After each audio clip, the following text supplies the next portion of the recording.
Hi everyone. आज हम लोग डेफिनिट इंटीग्रेशन का एक प्रॉब्लम सॉल्व करते हैं। क्या है question? F X plus G X plus H X two के इक्वल है हर एक रियल एक्स के लिए। तो इस एक्सप्रेशन का वैल्यू बताना है डेफिनिट इंटीग्रल का, F square plus G square plus H square. हम एक इनइक्वालिटी पढ़े थे, Cauchy Schwarz inequality, sequence and series chapter में। वो क्या कहता था?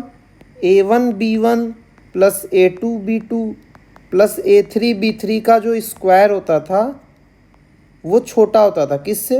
a1 square a2 square a3 square into b1 square b2 square b3 square से।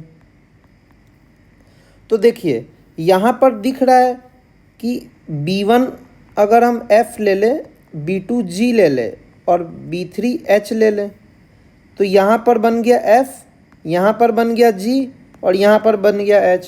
हमको चाहिए एफ स्क्वायर जी स्क्वायर एच स्क्वायर, तो वो यहाँ से मिल जाएगा। अब इसमें क्या मल्टीप्लाई करें कि हमको f plus G plus H आ जाए? तो 1 मल्टीप्लाई करेंगे तभी तो 1 इंटू एफ एफ बनेगा। यहाँ भी 1 मल्टीप्लाई कर देते हैं और यहाँ भी 1 मल्टीप्लाई कर देते हैं, तो यहाँ क्या बन गया? 1 स्क्वायर 1 स्क्वायर 1 स्क्वायर। तो देखिए क्या बना, जैसे ही a1 को 1 लिए, a2 को 1 लिए और a3 को 1 लिए और b1 को f, b2 को gx और b3 को hx, तो इनइक्वालिटी में रखे तो बन क्या गया? F X plus G X plus H X का होल स्क्वायर। वो किससे छोटा आ गया?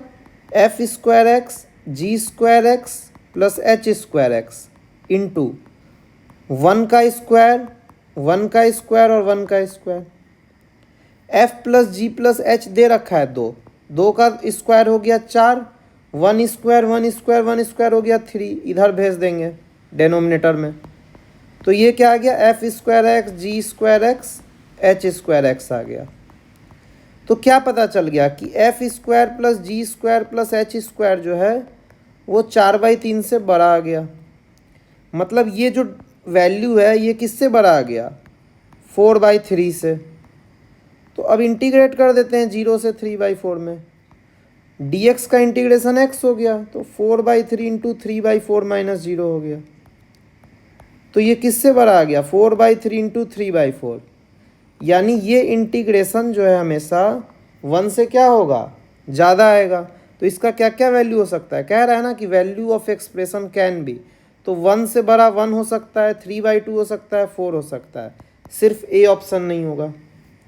अगर कोई दूसरे तरीके से बनाना चाहे तो ऐसे भी अप्रोच कर सकता है। देखिए अगर कॉची स्क्वार्ज नहीं लगाना है तो F X plus G X plus H X 2 दिया है, निकालना क्या है? F square X G square X plus H square X का पॉसिबल वैल्यू। कहाँ से कहाँ है? 0 से 3/4। देखिए क्या करिए, एक वेक्टर r1 ले लीजिए, वो i प्लस जे प्लस के कर दीजिए, और दूसरा वेक्टर r2 ले लीजिए, एफ एक्स आई कैप प्लस जी एक्स जे कैप प्लस एच एक्स के कैप। ऐसा क्यों किए? क्योंकि जैसे ही r1 का डॉट कराएंगे r2 के साथ तो क्या होगा? i का i के साथ एफ एक्स, जे वाला कंपोनेंट जे के साथ हो जाएगा तो जी एक्स, के का कंपोनेंट के कंपोनेंट के साथ प्रोडक्ट होगा तो ये आ जाएगा। और ये हमको दिया हुआ है 2, तो हम क्या निकाल लिए? r1 डॉट r2 निकाल लिए 2। अब हमको ये बात भी पता है कि r1 डॉट r2 क्या होता है? r1 वेक्टर का मैग्नीट्यूड r2 वेक्टर का magnitude into cosine of angle between them. ये 2 पहले से दिया हुआ है। r1 वेक्टर का मैग्नीट्यूड क्या होगा? 1 स्क्वायर 1 स्क्वायर 1 स्क्वायर, क्योंकि i plus J plus K है। यही तो होता था, x कंपोनेंट का स्क्वायर प्लस y कंपोनेंट का स्क्वायर प्लस k कंपोनेंट का स्क्वायर इंटू r2 का स्क्वायर क्या होगा? F square X G square X plus H square X into क्या होगा? कोई कोस थीटा मल्टीप्लाई होगा, तो 2/√3 कॉस थीटा बराबर आ क्या गया? Under root F square X plus G square X plus H square X. Square कर दीजिए, तो F square X plus G square X plus H square X क्या आ गया? 2/√3 का स्क्वायर 4/3 हो गया, और 1/cos theta sec square theta हो गया स्क्वायर करने पे। तो हमको निकालना क्या था, तो हम ये जानते हैं कि F square X plus G square X plus H square X जो होगा वो 4/3 से बड़ा होगा। क्यों? क्योंकि सेक स्क्वायर थीटा हर एक रियल थीटा के लिए 1 से ज़्यादा होता है। आखिर सेक थीटा 1 से ज़्यादा होता तो इसका स्क्वायर क्या होगा, 1 से ज़्यादा होगा। तो यहाँ से भी सेम चीज़ आ गया कि 4/3 से बड़ा आ गया। तो ये एक्सप्रेशन अगर 4/3 से बड़ा आ गया तो 0 से 3/4 में इंटीग्रेट करेंगे तो क्या आ जाएगा, 4/3 इंटू 3/4। तो ये क्या आ गया, ग्रेटर देन और इक्वल टू 1।